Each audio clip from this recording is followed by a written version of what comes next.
आदाब नाजरीन, खैर मकदम है आपका। आप देख रहे हैं जी सलाम। मैं हूं इमरान खान और लेकर हाजिर हैं हम इस वक्त सलाम दक्कन। कांग्रेस सदर राहुल गांधी आज से 2 रोजा कर्नाटक और तेलंगाना के दौरे पर हैं, जहां कर्नाटक में उन्होंने एक अवामी रैली से खिताब किया तो हैदराबाद में पार्टी के खातून वर्करों से मौजूदा हालात पर बातचीत की। खासतौर से बीदर रैली के दौरान राहुल गांधी ने एक बार फिर राफेल डील का मुद्दा उठाते हुए मोदी हुकूमत को निशाने पर लिया। डील को आम करने को लेकर उन्होंने साफ तौर पर कहा कि ऐसा कोई समझौता नहीं हुआ है, ये सिर्फ धांधली को छिपाने के लिए किया जा रहा है।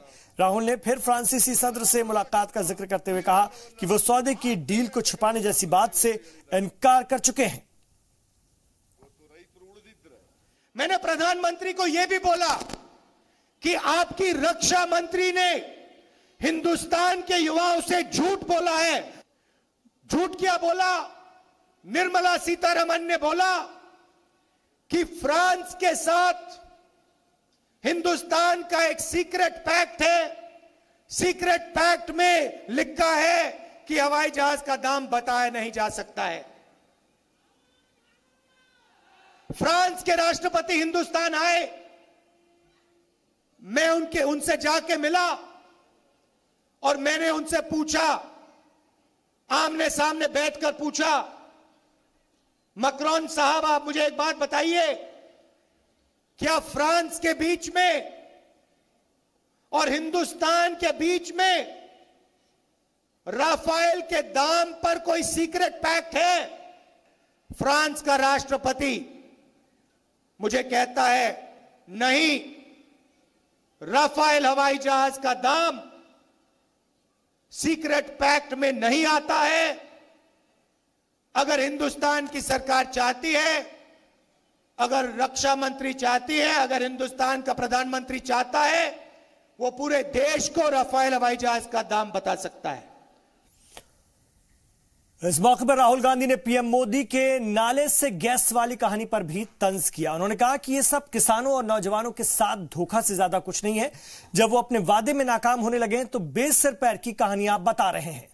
यह नरेंद्र मोदी जी की देश के लिए रोजगार की स्ट्रैटेजी है। नाले में से पाइप लगाओ, ढाबे में जो कुकर होता है उसमें लगाओ और ढाबे में पकौड़े बनाओ। यह है नरेंद्र मोदी जी की हिंदुस्तान के युवाओं को रोजगार देने वाली स्ट्रैटेजी। 2 करोड़ युवाओं को रोजगार देने की बात की और अब कहते हैं पकौड़े बनाओ, हम आपको गैस नहीं देंगे, गैस भी आपको नाले में से निकालकर कुकर में डालनी पड़ेगी। हिंदुस्तान की सरकार आपका कर्जा माफ नहीं करेगी, बारिश ओला गिरेगा आपको कॉम्पनसेशन नहीं देगी, आपको अपने घर में खड्डा खोदकर उसमें गोबर भर के उससे गैस बना के अपना पंप चलाना है। यह है नरेंद्र मोदी जी की युवाओं की और किसानों की स्ट्रैटेजी। जहां भी जाते हैं कुछ ना कुछ उल्टा सीधा बोल देते हैं। आपको याद होगा नरेंद्र मोदी जी ने आपको वायदा किया था हर बैंक अकाउंट में 15 लाख रुपए डाल के दिखाऊंगा, एक व्यक्ति नहीं मिलेगा।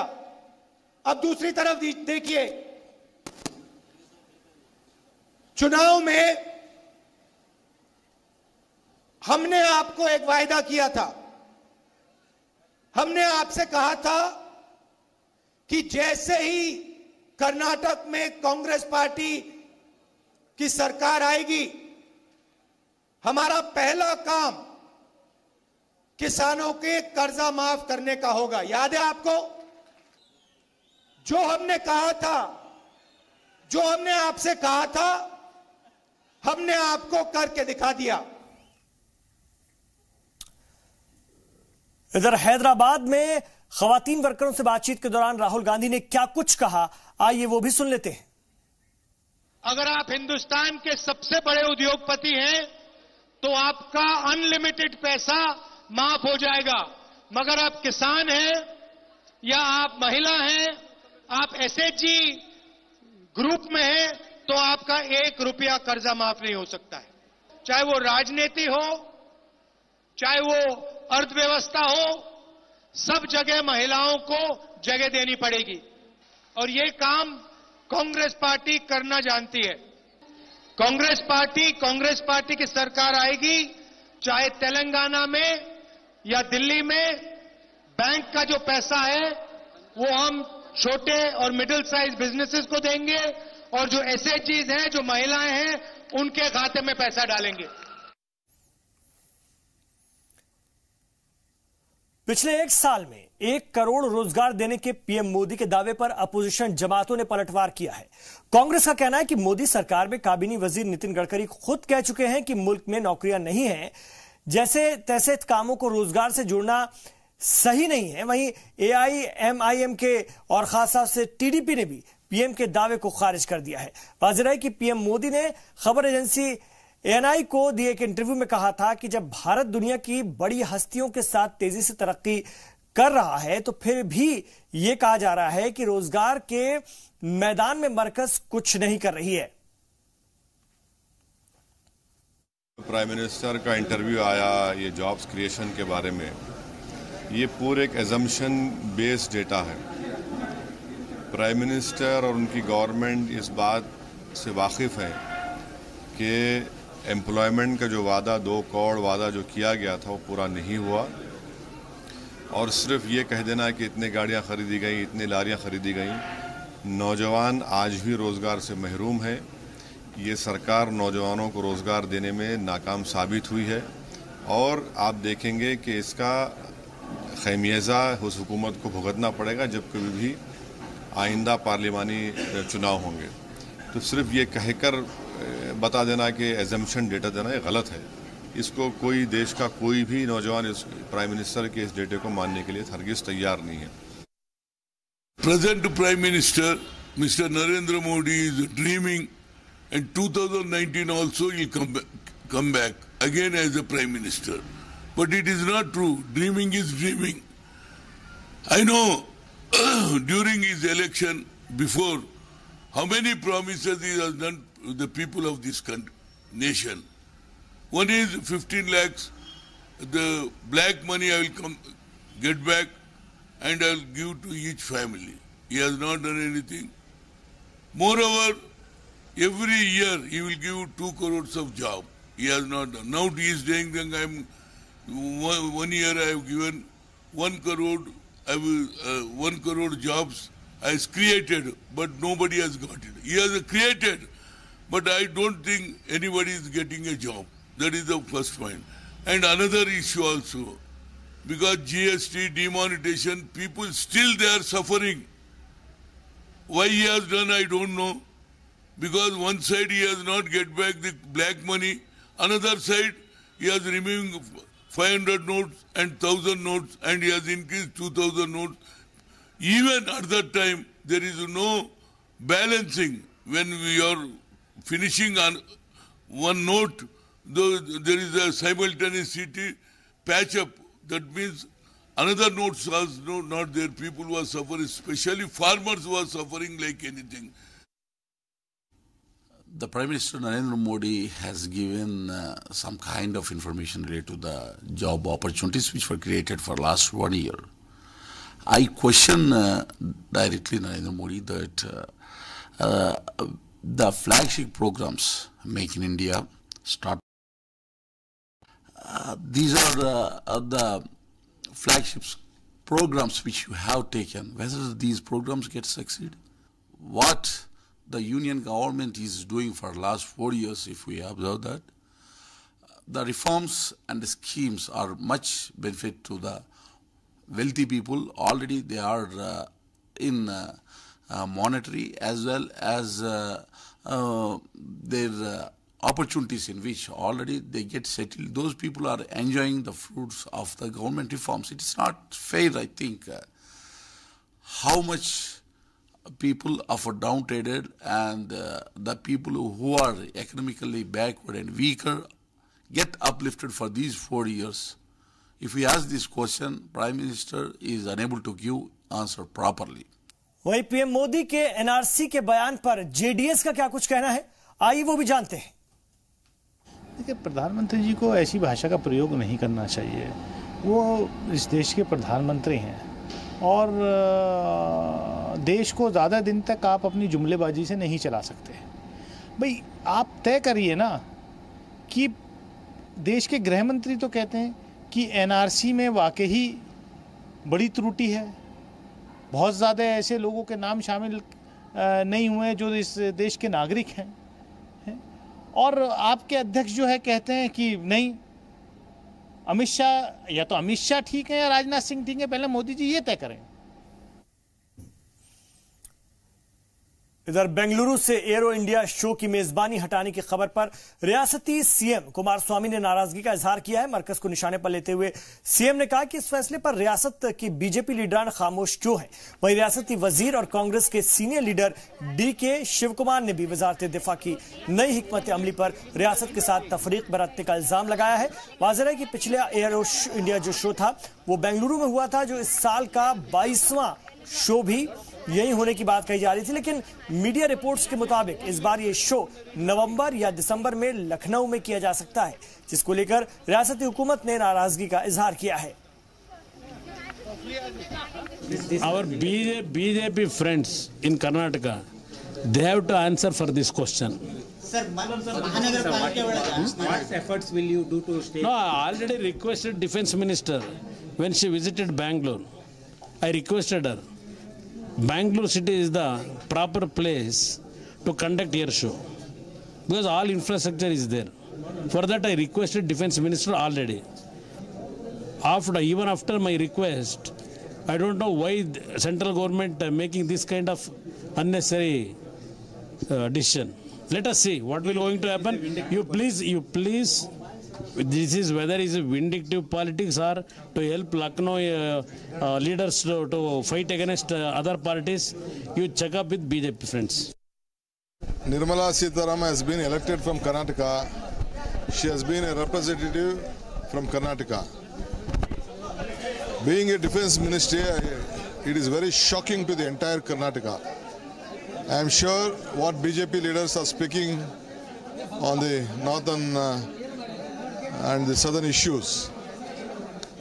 Now Yediyurappa and Anant Kumar has to take a lead to see that the prestige of Karnataka should be honored. The Bangalore is being seen all over the world. The entire Bangalore air show is one of the successful air show in the entire country. So we should see that all the infrastructure in Bangalore is being ready since decades. And Karnataka is doing its best on the air show. I am sure we will take a different political call later, but we will give an opportunity for the BJP friends to bring it back to Karnataka. यहां रुकेंगे एक छोटे से वक्फे के लिए, लौट रहे हैं सलाम दक्कन में और भी खबरों के साथ।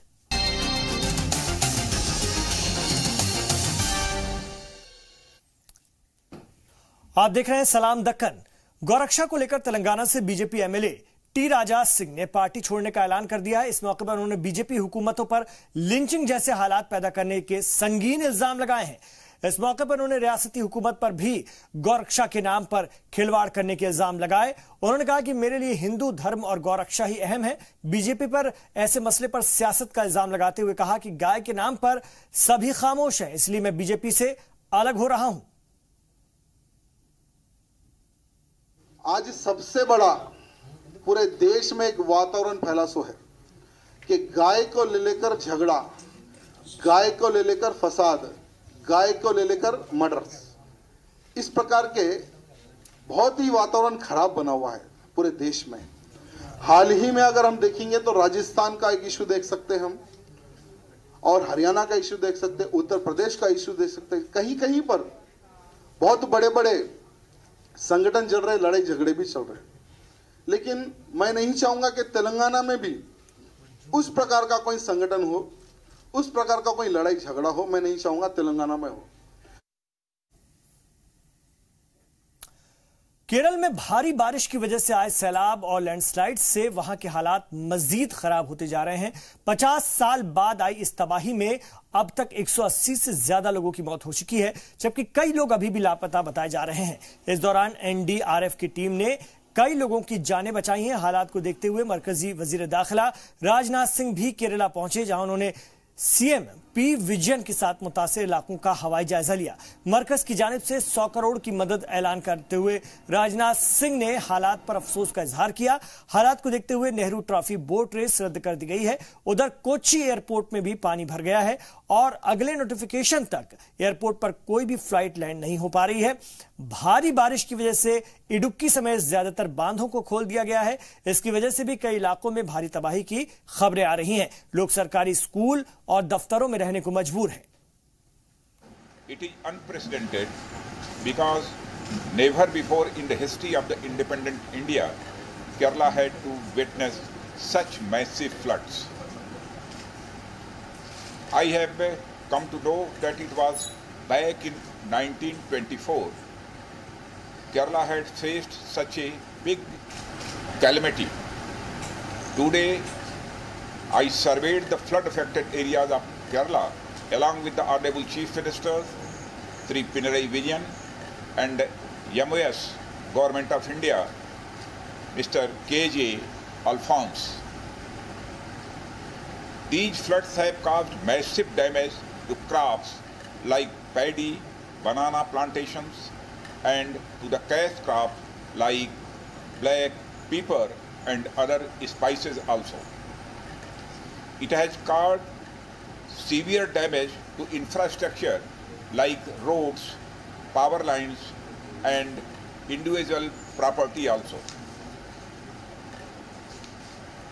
The floods have affected the tourism sector in a big way and adversely affected the daily lives of more than 1 lakh people.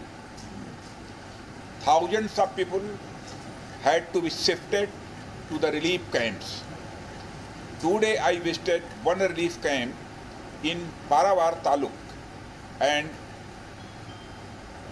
became aware of their sufferings also. I must say that the entire nation is firmly standing by the people of Kerala at this difficult juncture. तो केरल में भारी बारिश की वजह से आए सैलाब और लैंडस्लाइड से वहां के हालात बहुत खराब हो गए हैं। 50 साल बाद इस तरह की तबाही वहां के लोगों ने देखी है और 180 से ज्यादा लोगों की मौत हो चुकी है। वजीर दाखिला राजनाथ सिंह ने हवाई दौरा किया है और उनका कहना है कि भरपूर ताउन किया जाएगा। इस पूरे इलाके का 100 करोड़ की मदद का ऐलान करते हुए वजीर दाखिला ने हालात पर अफसोस का भी इजहार किया। तमिलनाडु में एआईएडीएमके के बाद डीएमके में भी विरासत की जंग शुरू हो गई है। साबिक सीएम एम करुणानिधि की मौत के कुछ ही दिनों बाद उनके बड़े बेटे अलागिरी ने दावा किया है कि पार्टी कारकुनान उनके साथ हैं, इसलिए वो पार्टी की क़यादत करेंगे। वाज़ेह है कि करुणानिधि के छोटे बेटे एम के स्टालिन उनकी जिंदगी से ही डीएमके के कारगुजार सदर हैं, जो अब तक पार्टी के तमाम फराइज को अंजाम दे रहे हैं। अपने वालिद की मौत के कुछ ही दिनों बाद पार्टी जिम्मेदारान के साथ मीटिंग करके वो उसका मुजाहरा भी कर चुके हैं। लेकिन आज करुणानिधि के बड़े बेटे ने एक तकरीब के दौरान ये दावा करके सियासत में एक बार फिर हलचल मचा दी है तमिलनाडु की, और डीएमके कारकुनान उनके साथ है, ये उनका कहना है। वाज़ेह है कि साबिक सीएम जयललिता की मौत के बाद भी एआईएडीएमके भी दो खेमे में बैठ गई है और टीटीवी दिनाकरण अपनी अलग पार्टी बनाकर खुद को जयललिता का असली वारिस बता रहे हैं। गौरतलब है कि एम करुणानिधि के बीते 7 अगस्त को मौत हो गई थी और तमिलनाडु की सियासत में सबसे करिश्माई लीडर के तौर पर वो गिने जाते थे और 5 बार सीएम रहे थे। उनके कुनबे में उनकी 2 बीवियों समेत 6 बच्चे हैं उनसे, जिनमें कि द्रमुक के कारगुजार सदर एम के स्टालिन और राज्यसभा रुकन एम कनिमोझी उनकी बेटी हैं। तो नाज़रीन, सलाम दक्कन के शुमारे में अभी इतना ही, लेकिन जी सलाम पर जारी है खबरों का सफर। आप रहिए जी सलाम के साथ।